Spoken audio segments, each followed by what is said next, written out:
살고 있는 30대 후반의 이혼녀예요. 길다면 길고 짧다면 짧은 제 인생에서 결혼이라는 몇 년의 기간은 그다지 기쁜 추억이 많이 없어요. 그렇다고 삶에 찌들었거나 엄청 불행했다는 건 아니에요. 그냥 그런 특별한 추억이 남아있지 않을 만큼 이혼 당시의 충격이 컸을 뿐이니까요. 생각해보면 좋은 일도 있었죠. 결혼한다는 것도 기쁜 일이었고, 아이를 낳게 된 것도 기쁜 일이었죠. 아마 제 인생에서 가장 중요한 일을 꼽으라면 딸아이가 태어난 순간을 선택할 거예요. 그만큼 제게 딸아이는 특별하거든요. 그런 아이를 힘들게 한 건 다름 아닌 남편과 저 두 사람이었죠. 그래서 지금은 아이에게 물질적인 것보다 사랑과 관심을 더 많이 주려고 노력하고 있거든요. 제가 남편과 결혼하게 된 건 아주 작은 계기 때문이었어요. 생선살을 발라주는 걸 보면서 결혼해야지 느꼈거든요. 우리 집 분위기가 워낙 가부장적이라서 결혼은 항상 다정한 남자와 해야지 하고 생각했었거든요. 그 다정함에 유통기한이 있고 다른 사람에 쉽게 향할 줄 알았더라면 그런 어리석은 선택은 하지 않았을 텐데 말이죠. 결혼할 때는 그래도 즐거웠어요. 저희는 다른 커플들과는 다르게 집 때문에 고생할 필요는 없었거든요. 시모 이름으로 된 두 채의 아파트 중 하나를 우리에게 내어주셨으니까요. 당시 시댁에는 시모 혼자 계셨어요. 시부는 결혼 전 돌아가셨고 그 이후 시모가 시부의 모든 재산을 받았거든요. 시부가 살아계실 때 자기 재산은 부인에게 준다고 약속했으니까요. 아마 아들이 시모에게 관심도 두지 않을까봐 걱정하신 것 같았어요. 그 이야기를 들으니 두 분이 서로 무척 사랑했다는 생각이 들었죠. 그렇게 저희는 시모 덕택에 집에 돈 들 일 없이 신혼생활을 시작할 수 있었어요. 대신에 오랜 간병 생활로 몸이 많이 안 좋아지신 시모의 병시중은 제가 들 수밖에 없었어요. 그것에 불평을 말할 뻔뻔함은 제게는 없어요. 집에 세간살이마저 다 도와준 시모를 어떻게 제가 모르는 채 할 수 있겠어요? 그렇게 시모의 병원과 집, 직장을 오가는 일이 반복되었어요. 크게 힘들지 않았던 건 이 세 곳이 모두 가까웠기 때문이기도 했어요. 그런데 그런 저희 부부에게 위기가 찾아온 건 딸아이를 낳고 얼마 지나지 않았을 때였어요. 점점 늦게 들어오는 남편, 늦게 들어오는 이유를 물으면 수상할 정도로 말이 많아지는 남편의 반응, 그리고 결정적으로 향수 냄새가 묻은 옷가지와 차에서 귀걸이를 발견했을 때였죠. 증거가 차고 넘치는데도 저는 추궁할 생각도 못했어요. 아닐 거라는 생각만 했죠. 그 다정한 남편이 설마 나를 두고 바람을 피울까? 그렇게 자신만만하게 생각했던 것 같아요. 그런데 아니더라고요. 시간이 지날수록 남편은 제게 돌아오기는커녕 점점 더 멀어졌어요. 집에 오는 시간은 더 늦어지고 외박까지 할 무렵에는 정말 미쳐버리겠더라고요. 결국 참지 못하고 남편의 뒤를 캤어요. 그러다가 그 여자가 어느 대학의 대학생이라는 걸 알게 됐어요. 진짜 미치겠더라고요. 이미 30이 넘은 남편과 20대 초반의 여성. 아무리 불륜이라도 이렇게까지 어린 여성과 바람을 피우는 남편과 자신과 띠동갑이 넘는 남자를 만나는 상간녀의 마음을 도저히 이해할 수 없었거든요. 저는 남편에게 비밀로 하고 상간녀부터 만났어요. 물론 상간녀가 저와 만난 이야기를 남편과 할 테지만 상관없었어요. 우선 확인하고 싶은 게 있었거든요. 직접 눈앞에 두고 있으니 정말 어려 보이더라고요. 그 순진함과 탱글탱글함을 앞에 두니 구토가 나올 만큼 기분이 역겨웠어요. 학생, 지금 만나는 남자 유부남이에요. 애가 딸린 아빠고. 혹시 알고 있었어요? 저는 정말로 몰랐어요. 저한테는 유부남 아니라고 했고. 저는 진짜로 싱글인 줄 알고 만난 거예요. 제 또래는 너무 어린애 같아서. 자기는 전혀 몰랐다는 듯 제 앞에서 말하는 상간녀를 보니 답답하기만 했어요. 이제 유부남이란 걸 알았으니까 더 이상 남편 만나지 마세요. 저 지금 이 대화 녹음 중이고 나중에 혹시라도 두 사람 다시 만날 경우에는 이혼 서류에 제출할 생각이거든요. 아시겠죠? 솔직히 제가 모르고 그랬다는 거니까 제가 사과할게요. 그런데 저도 피해자이긴 하거든요. 유부남인 줄 모르고 만났는데 왜 제가 이런 취급 당해야 하는 건지도 모르겠고. 그러니까 더 이상 만나지 말라고요. 안 만나면 이런 취급 당할 이유도 없죠. 설마 유부남인 거 알고도 만날 생각이에요? 그건 아니죠. 저도 유부남 만나고 이런 건 좀. 저는 그렇게 상간녀와의 대화를 끝냈어요. 알려줬으니 다시 만나지는 않겠죠. 만약에 다시 만난다면 이 녹음 파일로 상간녀 위자료 소송해버리면 그만이니까요. 상간녀를 만나고 나니 집으로 돌아가기가 너무 싫었어요. 그런데 그때 시모에게서 연락이 왔어요. 병원에서 필요한 거 있다고 좀 사오라고요. 그 덕분에 집으로 가지 않고 병원으로 갔어요. 제가 도착했을 때 시모는 고이 잠들어 있었어요. 그때 전화기가 울려 황급히 병실 밖으로 나갔어요. 남편 전화하길래 상간녀가 연락했구나 싶었죠. 여보세요? 당신 미쳤어? 왜 애를 찾아가서 그 난리를 피운 거야? 당신 지금 나한테 그런 말밖에 못해? 최소한 미안하다, 면목 없다, 이 단어가 나와야지. 아니, 당신이 잘못 알고 있는 거라고. 그 애랑은 그냥 잠깐 만난 거야. 잠깐 만난 애한테 찾아가서 그러는 건 좀 아니지. 나한테 먼저 말했으면 내가 알아서 끊었을 거라고. 거짓말하지 마. 지금도 봐. 어린 계집한테 빠져서는 헐레벌떡 나한테 전화하는 거. 지금 이 상황이 말이 되는 상황이니? 당장 내 앞에 달려와서 무릎이라도 꿇어야 하는 게 정상 아니야? 바람이 아니라 그냥 잠깐 기분 전환이었어. 같은 얼굴 매일 보고 사는데 잠깐 딴 데 보는 거 정도는 괜찮잖아. 남편 말에 어이가 없는 게 저뿐만은 아니겠죠? 저는 열받아서 남편에게 소리쳤어요. 당신은 불륜이 기분 전환이야? 어머님 아파서 누워 계시는데 어떻게 바람 피울 생각이 들어? 병원에 와본 게 도대체 몇 번이야? 어머님이 당신 보고 싶다고 할 때마다 변명해야 하는 내 기분을 당신이 알기나 해? 본전도 못 찾을 거면서 저한테 전화 와서는 저딴 철없는 소리나 해대는 남편을 보니 한숨이 절로 나왔어요. 그렇게 남편과의 통화를 뒤로 하고 병실에 들어갔는데 아차 싶었어요. 시모가 눈을 뜨고 앉아 계시더군요. 전화 내용을 들었을까봐 걱정되던 차에 시모가 제게 말하더라고요. 재훈이한테 전화해서 내일 병원 오라고 해라. 제가 아무 말 없이 가만히 있자 시모가 자기 핸드폰을 찾더라고요. 어머님, 몸도 안 좋은데 움직이지 마세요. 제가 그이한테 문자 보내놓을게요. 결국은 문자를 보내고 다음날 저와 남편은 병원 앞에서 만났어요. 남편은 외박을 했거든요. 제가 뭐라 말해도 묵묵부답, 화를 내도 짜증을 내도 달래보아도 아무 반응 없는 남편에게 저도 말이 없어졌어요. 시모 병실에 들어갔더니 어머님이 남편에게 그러더군요. 너 애미 놔두고 새파랗게 젊은 년이랑 바람난 게 사실이냐? 어머니, 그런 거 아니에요. 이 사람이 뭐라고 했는지는 모르겠지만 그냥 아는 사이일 뿐이고 바람 뭐 그런 거 아니라고요. 그래? 그러면 다행이구나. 네가 만약에 정말 바람이라도 피운 거였으면 내가 부끄러워서 며느리 앞에 얼굴도 못 들 뻔했어. 아들 새끼는 엄마 병원에 쳐넣어 놓고는 얼굴 한번 안 비치고 며느리가 늙은 시모 수발을 다 들고 있으니 말이다. 이런 와중에 네가 염치도 없이 바람까지 피면 내가 접시물에 코 박고 죽는 게 낫겠지. 안 그러냐? 시모의 말에 남편이 입을 꾹 다물더라고요. 그 말을 들으니 자기 잘못이 더 다가왔나 봐요. 네가 결백하다니까 아무 문제 없겠구나. 내가 내 명의 아파트 2채 중에 너희 살고 있는 집 아파트 명의 며느리 앞으로 해놨다.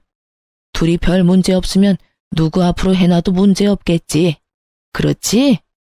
그 말에 남편이 답답하다는 듯 버럭 소리를 지르더라고요. 어머니, 그 아파트를 왜 남한테 줘요? 내가 어머니 아들인데. 며느리가 왜 남이야? 이 병원 간호사가 보면 네가 남이야 이놈아. 아니, 수발 들어준 며느리한테 가지고 있는 집 한 채 못 주도록 하면 내가 부려먹는 거밖에 더 되겠니? 네가 자주 얼굴 비췄으면 이런 일도 없었을 게다. 너도 바람 안 핀다며. 그럼 누가 집 명의자든 상관없을 거 아니야? 둘이 계속 결혼 생활 유지하면 어차피 너희 건데. 그 말에 남편은 또 말을 잃어버렸어요. 맞는 이야기죠. 남편이 외도를 하지 않으면 그 집은 부부의 집이니까요. 그래도 어머니, 그 집이 어떤 집인데? 그 집이 어떤 집인데? 네가 그 집 살 때 돈 못 해줬어? 그것도 아니면 내가 누구한테 주든 신경 꺼. 나는 나한테 성의를 다한 사람 무시하는 정신 나간 노인네가 아니야. 엄마가 아파서 오늘 내일 하는데 어린 년이나 만나고 다니는 네가 더 정신이 나갔지. 내가 경고하는데 바람 피우는 것도 걸리면 나머지한테도 며느리 앞으로 돌려놓을 거니까 알아서 해. 결국 남편은 놀랐는지 시모에게 그러더군요. 알았어요. 알았다고요. 더 이상 그런 짓 안 할 테니까 제발 그냥 놔두세요. 예? 남편이 나가고 저는 시모와 앉아서 시모에게 말했어요. 어머님, 그렇게까지 안 하셔도 됐을 텐데 그냥 명의 주겠다고 협박만 하셨어도 알아들었을 거예요. 너 바람 피우는데 잠깐이라고 생각하니? 절대 아니야. 그거 못 고쳐. 틈만 나면 그런 짓 하려고 생각할 게다. 그러니까 이렇게 강하게 나간 거야. 걔 아버지가 그랬거든. 나는 시부 수발 들도록 놔두고 자기는 계집질 열심히 했지. 아무리 혼내도 안 들어. 너한테 그 집 준 것도 다 어릴 때 내 생각나서 그래. 다행히도 남편이 다른 여자한테 집을 준 건 아니어서 집 두 채가 남았지만 말이다. 시모 이야기를 들으니 시모도 힘들었겠다 싶겠더라고요. 아무리 아들이라도 아들 모습에서 시부의 모습을 봤을 테니 더 엄하게 말한 것 같았어요. 그렇게 저는 제 명의 아파트 한 채가 생겼고 남편은 그 여자와 더 이상 연락을 안 하는 듯 하더군요. 집에도 꼬박꼬박 들어왔지만 대화는 거의 단절 수준이었어요. 그래도 저는 이렇게 시간이 좀만 더 지나면 모든 게 정상으로 돌아올 거라고 생각했어요. 물론 제 바람으로 끝나고 말았지만요. 이상하다는 것을 느낀 것은 남편의 불륜 사건으로부터 몇 개월쯤 지나서였어요. 이상하게 젊은 남자가 제게 연락처를 물어오더라고요. 한 명도 아니었어요. 그리고 솔직하게 말해서 착각할 일도 없을 정도로 너무 어린 남자들이라서 신종 사기꾼들인가 싶은 생각이 들었거든요.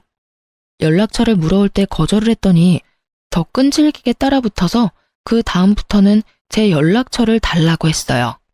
제가 마음 내키지 않는다 하니 이내에 자기 연락처를 주고 돌아갔어요.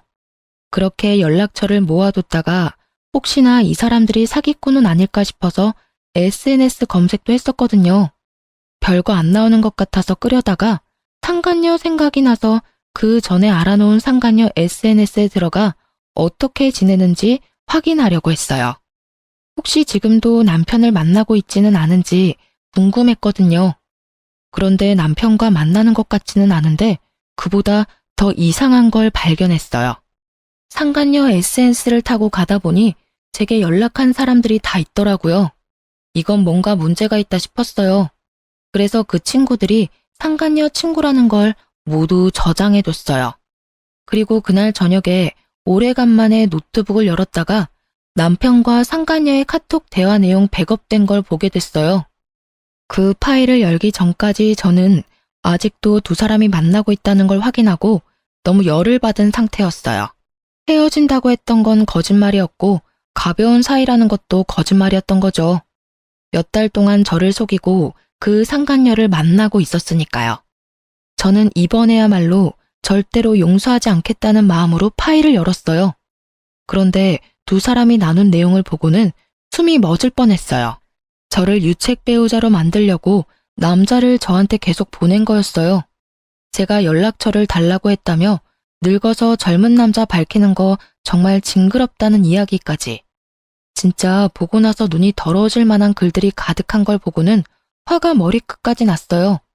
게다가 두 사람 대화 내용 중에는 저를 유책 배우자로 만들어 이혼하면 그 집 자기한테 돌아올 거라며 상간녀가 그 집에서 빨리 살고 싶다고 이야기한 내용도 있었어요. 둘이 함께 작당 모의를 한 걸 보고 노트북을 부숴버릴 뻔했거든요. 집어던지고 싶은 걸 겨우 참았어요. 남편은 저와 이혼하고 재혼할 계획까지 다 세워놓은 거였어요. 이렇게 들킬 줄 생각도 못했겠죠. 아무리 숨기려고 해도 영원히 숨길 수는 없는 법인데. 그 대화 내용을 보고 저는 남편에게 당장 전화하려다가 일단은 참았어요.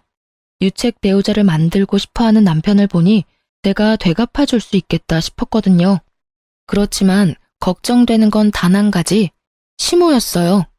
제가 이혼하고 나면 시모는 낙동강 오리알 신세가 되는 건데 고생 많이 하신 분이 말년에 괴롭게 돌아가시게 만드는 것도 너무 죄송스러운 마음이었거든요.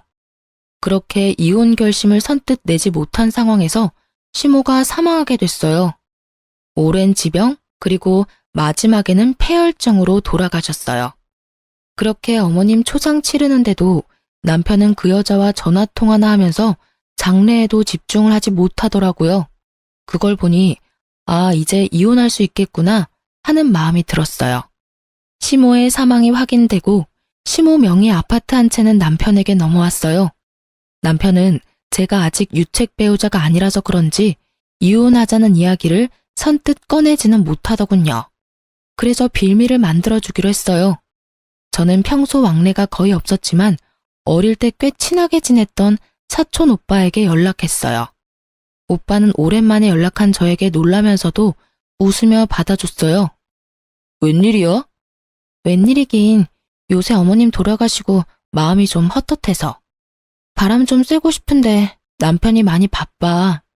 그러니까 오빠랑 같이 가고 싶은데 괜찮을까? 우리 애도 같이 데리고 가서 인사도 시키고 싶고. 당연히 괜찮지. 우리 가족도 같이 부를까? 아니 미안한데 오빠만 나와줄 수 있어? 언니까지 있으면 좀 미안할 것 같기도 하고. 그래, 알았어. 내가 잘 어울려줄게. 와이프한테는 내가 미리 알려두고. 그렇게 저는 유책 배우자가 되기 위해 열심히 사촌 오빠와 재밌는 시간을 즐겼어요. 팔짱도 끼고 같은 차도 타고. 오빠가 왜 이렇게 들러붙냐며 뭐라 할 때 제가 이야기했거든요. 남편이 나 유책 배우자 만들려고 하는데 일부러 그렇게 만들어주려고 한다고요. 그것 때문에 이혼 이야기를 안 꺼내서 내가 답답하다고 그랬더니 오빠가 그럼 이게 낫겠다며 머리까지 쓰다듬어 줬거든요. 사진 잘 찍히라고 말이에요. 애하고 같이 노는 마치 가족 같은 모습으로 2번 정도 놀고 나니 남편이 집에 와서 아주 당당하게 요구하더라고요. 당신 바람 피워? 아니, 그런 일 없는데? 거짓말하지 마. 내가 당신 요새 수상해서 사람 하나 붙였는데 아주 재미있게 놀았더라. 애까지 데리고. 너 이것밖에 안 되는 여자였어? 나한테 바람이니 불륜이니 난리를 치더니 자기는 애까지 데리고 더한 짓 하고 있었잖아. 내로남불 뭐 이런 거야? 증거 있어? 내가 바람 피웠다는 증거. 증거라는 말에 남편은 아주 당당한 표정으로 주머니에서 사진을 몇 장 꺼내더군요. 바로 사촌 오빠와 찍힌 제 사진이었어요. 이것뿐인 줄 알아? 당신 젊은 남자들 연락처 수집하는 거 다 알아. 바람 피우고 싶으니까 젊은 남자 만나는 거지. 이 남자는 그 와중에 걸린 사람이고. 이럴 줄 알았어. 얌전한 고양이 부뚜막에 먼저 올라간다더니 세상 조신한 척은 다 하더니 뒤로는 호박씨 까고 있었네. 저는 남편 말을 한 귀로 흘리며 사진을 물끄러미 바라봤어요. 우리 남편이 참 나한테 관심이 없구나 싶어서요. 사진을 딱 보면 우리가 혈연 관계라는 것을 알 수 있을 만큼 닮은 구석이 그렇게 많은데도 남편이 그걸 알아차리지 못한 게 더 신기했어요. 말 안 한다고 해결될 문제가 아니거든. 당신 지금 유책 배우자야. 문제가 있다고. 위자료에 재산 분할까지 싹 다 해야 하는데 내가 그 부분에 대해서는 하나만 지켜주면 다른 건 다 당신 원하는 대로 해줄게. 우리 엄마가 당신한테 준 아파트 그것만 내놓고 가. 그러면 네가 원하는 대로 다 해줄게. 역시나 그때 본 대화 내용에서 나온 대로 이 사람들이 나를 유책 배우자로 만들려는 이유는 바로 이 집 때문인 것 같더라고요. 저는 알겠다는 말 대신 상간녀를 불러오라고 했어요. 내가 바람을 피웠다고 주장하니까 나도 한마디 할게. 나도 당신이 바람 피우는 거 알고 있었거든? 그러니까 그 여자 데려와. 데려와서 이야기해보자고. 누가 유책 배우잔지. 발뺌할 생각은 하지 말고 그 여자 예전에 나랑 만났을 때 대화 녹음 다 해놨었거든? 솔직히 당신한테는 내가 유책 배우자일지 몰라도 나한테 그 여자는 위자료 청구 대상이야. 유부남인 거 알고 지금까지 만난 거잖아?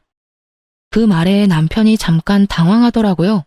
자기가 바란 건 이런 게 아니었던 건가 봐요. 상간녀를 데려오기 싫어하길래 저는 제 핸드폰으로 상간녀에게 우리 집으로 오라고 말했어요.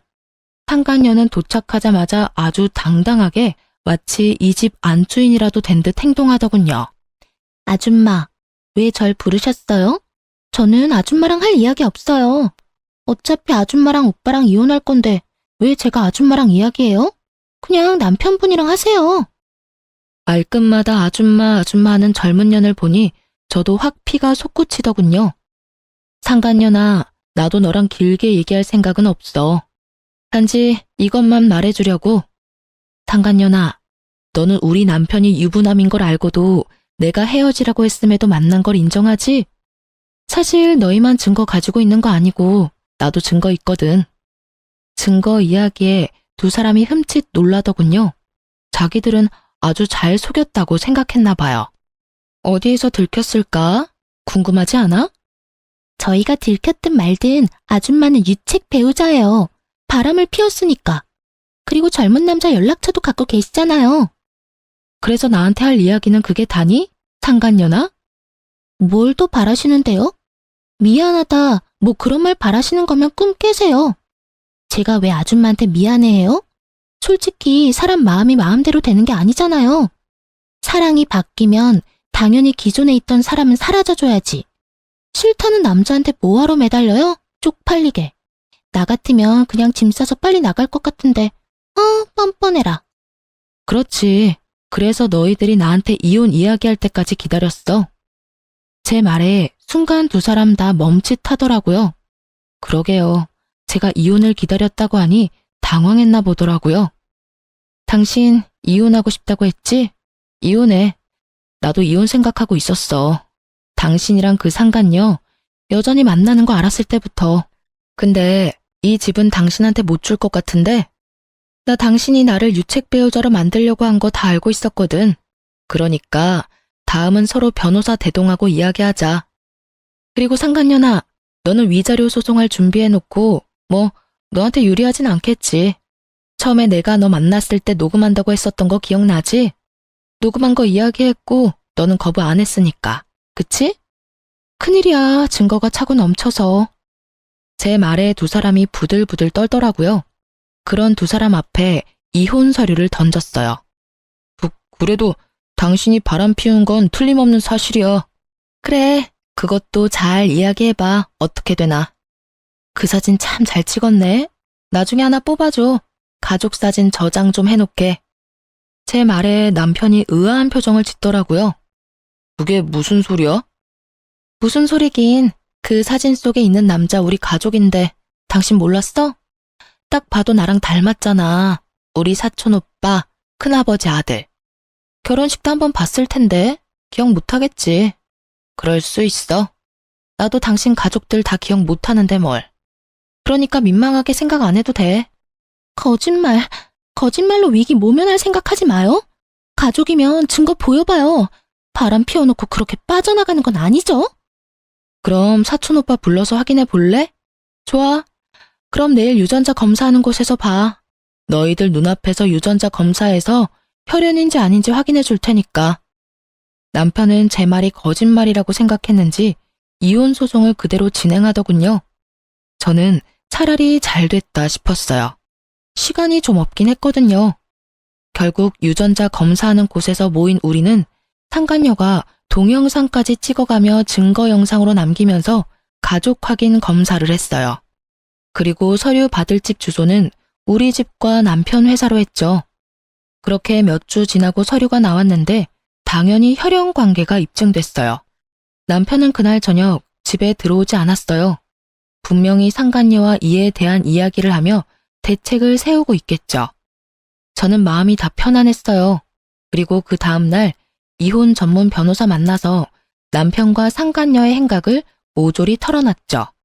변호사를 만난 날 저녁에 상간녀와 남편이 집에 왔더군요. 가족이라 하더라도 당신이 남자 만나려고 했다는 증거는 있어. 우리는 그걸로 당신이 가정에 소홀했다고 할 거야. 그건 발뺌 못해. 다 증거가 있거든. 그래? 나도 증거 있는데 참 신기하네. 사실 나는 벌써 그 증거도 오늘 변호사한테 제출하고 온 길이야. 무슨 증거인지 알려줄까? 상간녀가 불안한 얼굴을 했어요. 당연하죠. 여태까지 자신들이 한 계획들이 모조리 다 틀어져 버렸으니까요. 저는 제가 받은 연락처와 함께 그 연락처의 주인공들이 상간녀의 친구라는 것을 알 수 있는 SNS 사진을 보여줬어요. 이 나이에 젊은 남자들한테 연락받아서 신종 사기인가 싶어서 찾아봤어. 그런데 그 사람들 사기가 아니라 누군가한테 고용된 사람들이었나 보더라고. 이런 짓까지 하면서 나랑 이혼하고 싶었어? 그럼 차라리 이혼하자고 당당하게 말했어야지. 좋아하는 여자가 생겼다고 이혼하고 정정당당하게 재산 분할해서 헤어진다는 선택지는 어디다 갖다 버렸어? 진짜 당신들 인간 이하인 거 알기는 해? 결국 참다 폭발한 제가 소리를 질렀어요. 이쯤 되면 미안하다 우리가 잘못했다 할 줄 알았는데 절대 그런 소리 안 하더군요. 입에 지퍼라도 달아놓은 것처럼요. 그래서 제가 폭발해버린 거죠. 유책 배우자 만들어서 내보내면 이 집이 당신 소유가 될 줄 알았어? 근데 어쩌나? 유책 배우자 만들려고 했던 게 너희고 그런 사실조차도 없는데 말이지. 나는 당신 외박한 사실, 상간녀 만난 거, 나를 유책 배우자로 만들려고 했다는 것 다 용서 못해. 소송하면 당신한테 유리할 줄 알았지? 천만에. 내가 더 유리하거든? 당신은 유책 배우자의 육아 방임까지 했어. 게다가 수발도 나한테 전임시키고 열심히 상간녀 만났지. 그 증거들도 다 있으니까 어디 해봐. 열심히 이혼 소송 해보라고. 그리고 당신 짐 다 싸들고 지금 당장 내 집에서 나가. 더러운 면상 꼴도 보기 싫으니까. 제 말에 남편은 멍하니 있는데 상간녀가 바락바락 대들더라고요. 아줌마, 이 집 당신 거라고 사람 함부로 내보내면 안 되죠. 아직까지 두 사람 부부 사이인데 나가라 마라 할 수 있는 거 아니잖아요. 그래? 그럼 너만 나가던가. 올해 상간녀라고 위안답시고 달려들기는. 안 나가면 신고할 거야? 제가 왜 나가요? 오빠랑 같이 있을 거예요. 아줌마가 뭔데 날더러 나가래? 결국 저는 참다 못해 부엌에 가서 붉은 소금을 봉지째 들고 왔어요. 그리고 상간녀에게 뿌리며 말했죠. 빨리 나가. 재수 옴붙을라. 너 같은 게 있으면 이 집도 부정 탈 것 같으니까 빨리 나가. 결국 제 소금 세례에 놀란 두 사람은 집에서 나갔어요.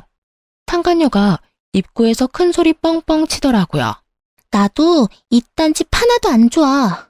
오빠, 상속받은 집 한 채 더 있죠? 우리 거기 가요. 어이가 없어서 누가 거진 줄 아나? 상간녀는 이 집을 잃는데도 그리 아쉬워하진 않더라고요. 남편이 재산이 많은 줄 알고 있는 것 같았으니까요. 실제로는 쥐뿔도 없는데 말이죠. 저는 소리 빽빽 지르는 상간녀를 입구에 세워두고 크게 웃어 보였어요. 그 남자랑 만나면 모든 게 네 생각대로 될 것 같지? 근데 어떡하나? 유책 배우자로 뒤집어 씌우려고 했던 것도 실패, 유부남 뺏어서 팔자 고쳐보려고 했던 것도 곧 실패로 끝나겠네? 잘해봐. 힘든 역경이 몰아쳐도 두 사람의 사랑이면 잘 이겨낼 수 있을 테니까. 상간녀와 남편은 제 말을 이해하지 못하더라고요. 그럴 수밖에 없겠죠. 저 두 사람은 모르고 있거든요. 시모에게 숨겨진 비밀을요. 저도 최근에 알게 된 사실이 하나 있었어요. 어머님이 돌아가시고 얼마 안 됐을 때였어요. 그때 저는 시모 돌아가시고 얼마 안 되었을 때라 연차를 쓰고 쉬고 있었거든요. 그런데 누가 집에 찾아왔었어요. 어떤 남성분인데 어머님보다는 좀 어려 보이더군요. 저를 보더니 의아한 표정으로 시모 이름을 대더니 여기 없냐고 묻더라고요. 저희가 신혼집을 차린 게 10년이 다 되어 가는데 찾아온 거 보면 꽤 오래된 지인인 듯 했어요. 저는 시모의 부고를 알렸고 상대방은 적잖이 놀라더군요. 그러고서는 굉장히 난감한 표정을 하더라고요. 제가 집 주인에게 돈을 빌려준 적이 있어요. 매달 이자를 꼬박꼬박 줬는데 갑자기 이자가 안 들어오고 연락이 끊겨서 와본 거예요. 그런데 그런 일이 있는 줄은. 저는 시모가 돈을 빌렸다는 말에 솔직히 조금 놀랐어요. 전혀 돈을 빌릴 만한 분이 아니었거든요. 저희 어머님이 돈을 빌리셨다고요? 혹시 무슨 일 때문에 빌린 건지 알 수 있을까요? 부군 병원비도 막막한데 아들 결혼까지 겹쳐서 돈이 필요하다고 해서 빌려줬어요. 집을 담보로 말이죠. 그때 누님 말로는 집이 두 채나 되는데 어차피 자기 몸이 얼마 못 버틸 거라고. 죽으면 자기 살고 있는 집도 필요 없어질 테니 살고 있던 집을 담보로 돈을 빌려달라고 하더군요. 담보 물건 주소는 여기가 아니긴 한데 거기 가봐도 인기척이 없어서 여기로 와봤어요. 저는 순간 소름이 쫙 끼쳤죠. 시모가 남편 혼낼 때 한 말이 이런 뜻이었나 싶더군요. 둘이 이혼 안 하면 별일 없을 거라는 말요. 그냥 협박하려고 한 말인 줄 알았는데 그게 아니라 진짜 그런 거였어요. 남편과 제가 이혼하지만 않는다면 그 집은 잃어도 저희가 살고 있는 집은 남아있었을 테죠. 저는 그 사람에게 말했어요. 저는 며느리 되는 사람인데 어머님이 돌아가시기 전에 이 집을 제 명의로 돌려주셨어요. 그리고 지금은 남편과 이혼을 하게 됐고요. 혹시나 어머님께 빌린 돈 받으시려면 제가 아니라 아드님한테 따로 연락하시는 게 좋을 것 같네요. 그런데 저희도 차용증을 미리 확인해 볼 시간이 필요하니까 한 달 뒤쯤에 연락 좀 주시겠어요? 지금은 경황이 없어서 일단 장례 상속 다 정리되면 그때 연락을 드릴게요. 그렇게 말하고 저는 그 채권자를 돌려보냈거든요. 그리고 그날 저녁 바로 시모가 살던 집에 들어가서 차용증을 찾았어요. 어디다 놔뒀나 싶었는데 통장과 집문서 등을 전부 뭉쳐서 옷장, 속옷 칸 아래에 다 모아놓으셨더라고요. 그리고 그 안에서 진짜 차용증을 발견했어요. 돈을 빌린 건 어머님, 금액은 5천만 원. 이자만 매달 갚고 원금은 상환기간 끝나는 날에 갚는 걸로요. 상환기간은 이번 연도 말이었어요. 그리고 그 부분만 볼펜 색깔이 좀 달랐어요. 아마 최근에 두 분이 만나서 상환기간을 다시 쓴 것 같더라고요. 이미 자기 죽음을 예측하고 계신 것처럼요. 저는 그 차용증과 문서들을 원래 있던 자리에 두고 시모 집을 나왔어요. 남편과 이혼하면 남편이 직접 저 돈을 모두 갚도록 만들려고요. 그렇게 이혼은 여러 가지 긴 과정을 거쳐서 드디어 몇 달 만에 마침표를 찍게 됐어요. 저는 공식적인 남남이 되었고요. 딸의 친권과 양육권은 제가 가지게 되었고 집도 지켰죠. 남편은 되지도 않은 술수를 쓴 것 때문에 오히려 제게 더 많은 걸 지불해야 했어요. 그리고 저는 시모의 채권자에게 연락을 해서 남편과 이혼을 했으니 앞으로는 그 집 상속받은 남편에게 연락하라고 했어요. 그 뒤로 얼마 지나지 않아 남편에게 연락이 오더군요. 당신 어머니 집에 있는 이 차용증 뭐야? 당신이 거기 놔두고 간 거야? 당신이 상속받았는데 당신이 알겠지. 그걸 왜 남인 나한테 물어? 우리 이혼해서 이제 남남이잖아. 그런 일은 혼자서 알아서 처리해야지. 잔소리 그만하고 무슨 일인지 당신 아는 거 없어? 이게 왜 여기 있는지 어머님이랑 친했으니까 알 거 아냐? 자식이 돼서는 어머니에 대해 아는 게 하나도 없는 게 불효라면 불효일지도 모른다고 생각했어요. 자주 만났다면 그걸 모를 일이 없었겠죠. 뭐 시모가 꼭꼭 숨기긴 했지만 어머님이 돈 빌리셨대 그 집 담보로. 얼마 전에 그 돈 받으러 채권자가 집에 왔었어. 뭐? 그럼 나한테 먼저 말했어야 할 거 아니야. 너 설마 나한테 일부러 이거 숨겼어? 일부러 숨기고 말고 할 것도 없이 당신이 집에 안 들어왔잖아. 게다가 내 말 들은 적이라도 있어? 전부 다 당신 할 말만 하고 나가버렸지. 내가 이야기할 틈이라도 줬니? 어이가 없어서. 그리고 내 엄마가 돌아가신 게 아니라 당신 어머니가 돌아가셨어. 그러면 유품 정리는 당신이 해야 하는 거 아니야? 그것마저 와이프한테 다 맡기니 그런 것도 모르지. 제 말에 전 남편이 이를 갈더라고요. 뭐라 대꾸하고 싶은데 제 말에 틀린 말이 있어야 말이죠. 그분이 하는 말이 어머님이 자기 죽으면 그 집 팔아서 나온 돈으로 빚 갚는다고 했대.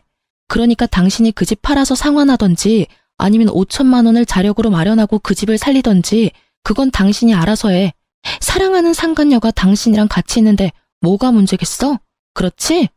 제 말에 핸드폰 너머 전 남편의 한숨 소리만 들리더군요. 이걸 미리 알았다면 이 남자가 저와 이혼을 했을까요?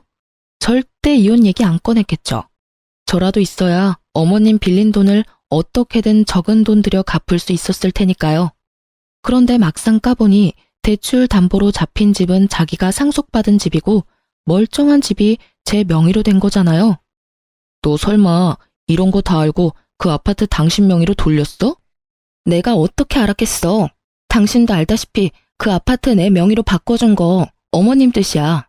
당신도 다 들었잖아. 아, 그러고 보니 그때도 당신 잘못으로 그 아파트가 내 명의가 됐네. 지금도 당신 잘못으로 당신 아파트가 없어질 상황이고. 당신도 참 대단하네.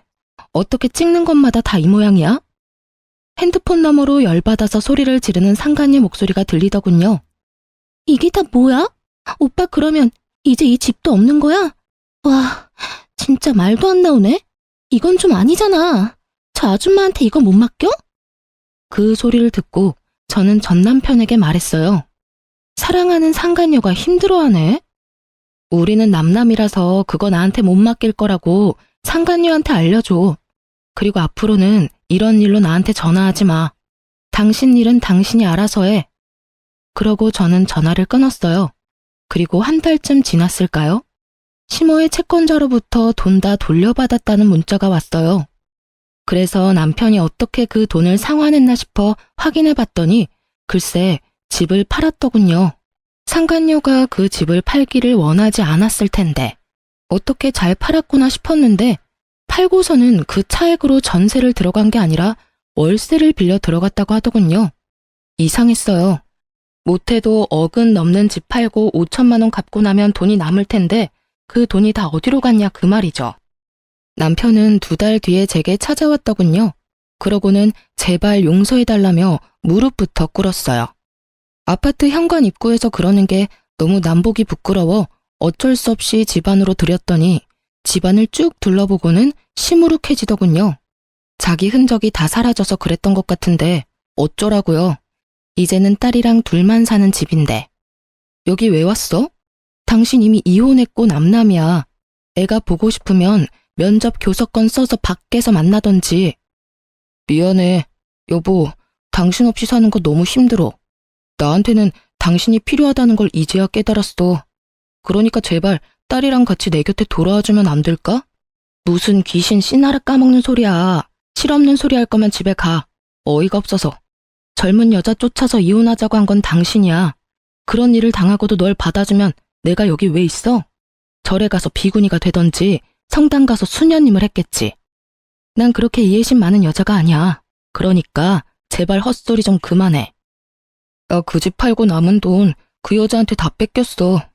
내가 그 집 팔고 나가야 한다고 했더니 이상하게 조용하더라고. 그래도 돈부터 갚아야 해서 집을 팔고 전세 계약하려고 했는데 걔가 전세 계약금으로 뒀던 돈 다 들고 날랐어. 나는 빈털터리로 급한 김에 월세방 얻어서 살고 그래서 그게 우리 집에 올 이유가 되긴 해. 당신이 나 싫다고 떠나갔으면 그 여자를 찾아다녔어야지. 찾았는데 남자가 있었더라고. 나 만나는 동안에도 계속 친구라면서 만나던 친구 있었어. 그런데 둘이 동거하고 있더라고. 집에 있는 거 분명히 아는데 나오지도 않고 그 남자만 내보내서 말 시키고 그 남자가 하는 말에 충격받아서 집에 돌아왔어. 뭐라고 하던데? 둘 사이에 애라도 생겼니? 그게 아니라 돈도 없는 게 젊은 여자는 왜 찾냐고 모욕적인 말을 하더라고. 그 이야기 듣고 완전 열받아서 거기에 한바탕 난리 피워주고 그렇게 집에 왔어. 그리고 그 여자한테 경고 날렸지. 돈 안 돌려주면 혼인빙자 사기로 신고할 거라고 했더니 겨우 반쯤 돌려주더라. 나머지는 또 어떻게 받아야 할지 걱정이야. 그 이야기를 듣는데 웃음이 나더라고요. 둘 다 참 저한테 한 집보다 더 크게 당했더라고요. 그렇게 좋아 죽고 못 살더니 결국에는 서로를 향해 칼끝을 들이대는 사이가 됐으니 알아서 걱정해. 난 그런 사실 알고 싶지도 않고 관심도 없어. 그리고 나 늙을 만큼 늙었거든? 당신 취향의 젊은 여자나 계속 찾아봐. 늙어 빠진 아줌마 찾아오지 말고. 저는 그렇게 말하며 헛소리 실실 해대는 전 남편을 집에서 내쫓아버렸어요. 집에서 내보내고는 한참을 웃었어요. 아까 웃지 못한 것까지 앞에서 펑펑 웃었죠. 어떻게 웃지 않을 수가 있겠어요? 그렇게 호되게 당한 전 남편과 상간녀를 보니 너무 고소해서 실소가 터져 나오더라고요. 그렇게 저와 전 남편의 인연은 그렇게 뚝 끊어졌답니다. 그 뒤로 연락 한 번 오지 않았으니까요. 솔직히 딸아이 생각하면 남편의 존재가 아쉽기도 하지만 딸아이는 아빠라는 존재에 대해 그다지 관심 자체가 없더라고요. 나중에 혹시 애 정서에 문제가 있는 게 아닐지 걱정되어서 진지하게 물어봤는데 아무 느낌이 없는 건 아니라고 하더군요. 다만 자기가 원하는 건 다정하고 좋은 아빠인데 아빠가 젊은 여자랑 바람나서 모든 걸 잃고 망한 아빠라는 걸 알고 나서는 그냥 너무 한심해서 관심이 없어지더랍니다. 참 부모가 돼서 이런 취급 당하는 것도 피해야 할 일 중에 하나겠죠. 저는 남편과 이혼 후에 착실하게 딸을 서포트하며 잘 살고 있어요. 가끔 어려울 때도 있기는 하거든요. 제가 이 집과 위자료를 받기는 했지만 그것이 육아와 살림에 커다란 도움이 되지는 않거든요. 그렇지만 지금 딸과 둘만 보내는 시간이 남편과의 결혼 기간보다 더 많은 추억과 기억을 만들어주거든요. 결혼 기간 동안 남편과 놀러 간 일도 크게 없었는데 지금 딸아이와 공연이나 영화를 보러 가거나 식사를 하고 여행을 하는 등 정말로 알차고 행복하게 시간을 보내고 있어요. 하나를 얻으려면 하나를 잃을 수밖에 없다고 하는데 행복을 하나 얻으려고 남편을 잃었나 싶은 생각도 들어요. 제 이야기를 들으시면 저런 남편도 있나 싶겠지만 세상에는 별의별 사람이 다 있답니다. 이혼 이야기를 꺼내는 것도 사실 큰 용기를 낸 거예요. 아직 제 직장 사람들도 이 정도로 세세하게는 알지 못하거든요. 젊은 여자와 남편이 바람났다는 이야기를 쉽게 할 수 있는 여자가 세상에 있기나 할까요? 그래도 이렇게 이야기하고 나니 마음에 맺힌 응어리도 조금씩 풀어내는 기분이 들어요. 긴 사연 들어주셔서 감사해요. 다들 좋은 하루 되시길 바랍니다.